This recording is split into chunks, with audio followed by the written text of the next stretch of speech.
James, prepare the carriage for my departure. Desmond quickly shoved the note back into the envelope after he read the contents. William was summoning him to talk about Alessandra once again. Carriage? Who is the letter from? Why are you going to someone at a time when you are meant to be eating dinner? Desmond! Katrina's words fell on deaf ears as Desmond stood up to leave. This is more important than dinner. Take care of the house while I'm away. Desmond left the table in a hurry to get to William. Katrina sighed, looking at the food Desmond barely touched on his plate. Kate had left the table, and now her husband, too.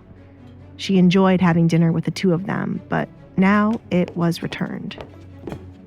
Katrina glared at the person responsible for dinner being ruined.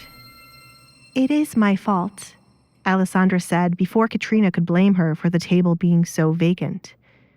I can control Kate's feelings to make her leave, and I live a double life as the person who sent my father the letter.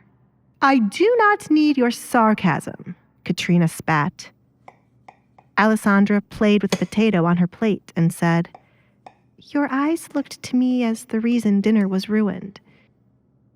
I thought it was only fitting I tried to make up the most stupid way I could be the one to ruin dinner. This family truly needs to learn to take accountability for their actions. Ha! Katrina scoffed. Never would she have ever imagined getting lessons from Alessandra. Then why are you pushing what happened to your face onto someone else? I never said I wasn't responsible. However, your daughter has a share of the responsibility when it comes to my face, and I will not let her forget it. I hate to ruin dinner further, but I do not wish to waste my time sitting here with you. Good night, Mother. I am not your mother, Katrina gritted her teeth. With Alessandra leaving, she was the only one left at the dinner table. Instead of leaving, Katrina took her knife and fork to start eating. I worked so hard to get a baron's attention for this kind of life. Who should I make my next move on? Katrina started to plot her next move. Meanwhile, Desmond bit his nails as his nerves increased the further he got from the house. He had no idea why William was requesting his presence so late in the night to speak about his daughter. News of Alessandra's engagement was not known to the town, therefore William could not know about it. Why did I borrow money from William? If I ever find the man who scammed me, I swear I'll kill him on the spot. How dare anyone try to scam me? Desmond was angered by the memory of a man who promised to triple his wealth if he invested a large sum of money into a couple of businesses. The man was nowhere to be found once he received the money, and no matter who Desmond asked about him, each person claimed to not know anyone with the name or description. The man was right not to show his face in the town, or he would be killed for what he had done. Why has the carriage stopped? Desmond asked when the carriage suddenly came to a halt. Looking out the window, he knew he was not at William's house as yet. Baron! A voice called, sending shivers down Desmond's body. Why is he here? Desmond muttered. William has sent me to escort you in one of his carriages. You should feel honored, The right door opened to reveal one of William's henchmen. There is nothing wrong with my carriage, Rowan. Desmond glared at the man. Rowan was one of William's most trusted servants. He was always sent to kill anyone William no longer wanted alive, as they were either his enemy or no longer useful. If you continue to glare at me, I will pick your eyes out with my nails. Get out now, before I consider knocking you out and dragging you in the mud. Your pick? Rowan grinned, revealing his golden tooth. He played with a small dagger in his hands as he waited for Desmond to make his answer. Get out of the way. Desmond knew he had no choice but to get out of the carriage. Move! In the blink of an eye, Rowan pointed the dagger at Desmond's neck. Do not talk down to me, Baron. I do not share the same status, but I won't hesitate to kill anyone who looks down on me. If only my master would allow me to kill you.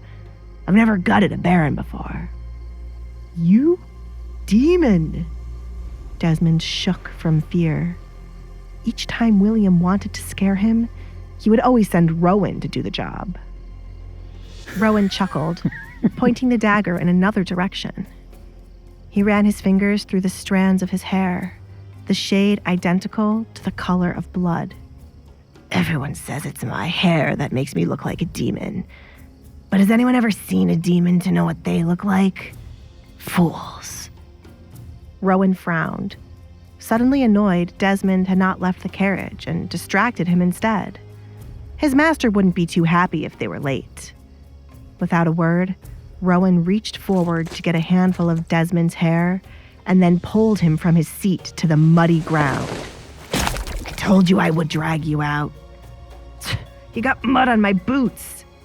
Rowan proceeded to rub his boots into Desmond's clothes to get rid of the mud. Desmond shoved Rowan's shoe away, refusing to be belittled by a murderer. "You cannot treat a Baron this way."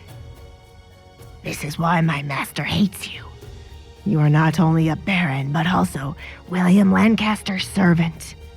When he sends for you, your title does not mean anything. Have you forgotten he saved you from your many debts?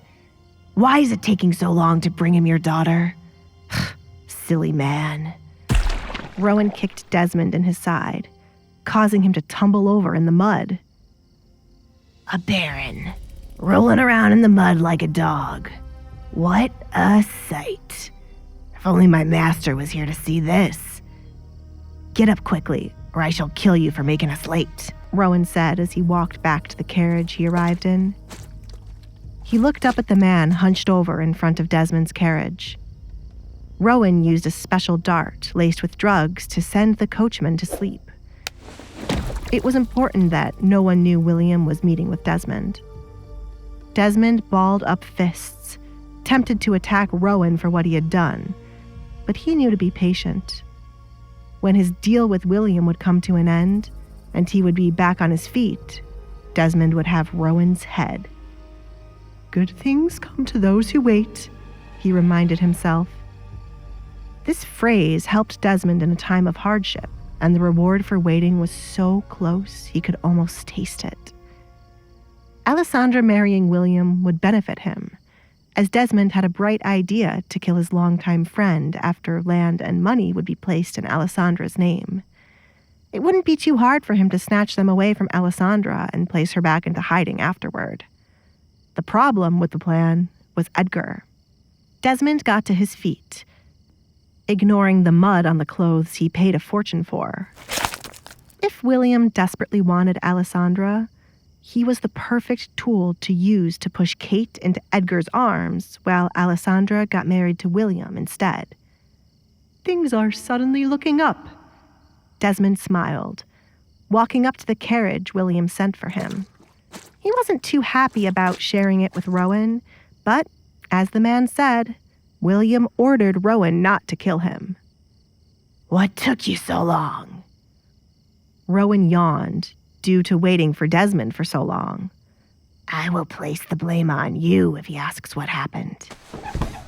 Desmond refused to say anything back to Rowan and quietly sat in his seat.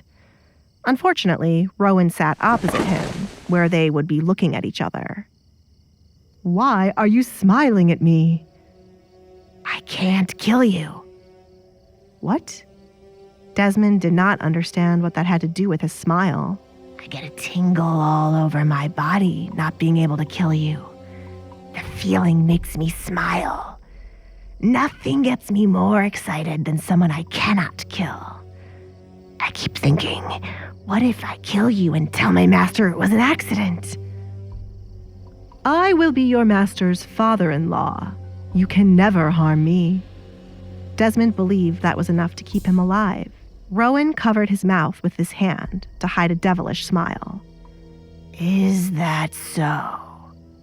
I remember these very words when I killed his first wife's father. Master truly loathed the man. As Desmond heads to meet William, he feels uneasy due to Rowan's sinister warnings. Will Desmond outsmart them or become their next victim? Meanwhile, Alessandra's engagement hangs in the balance. What will happen next? Please subscribe to the Pocket FM YouTube channel and press the bell icon for instant notification. Check out our channel for more such exciting shows.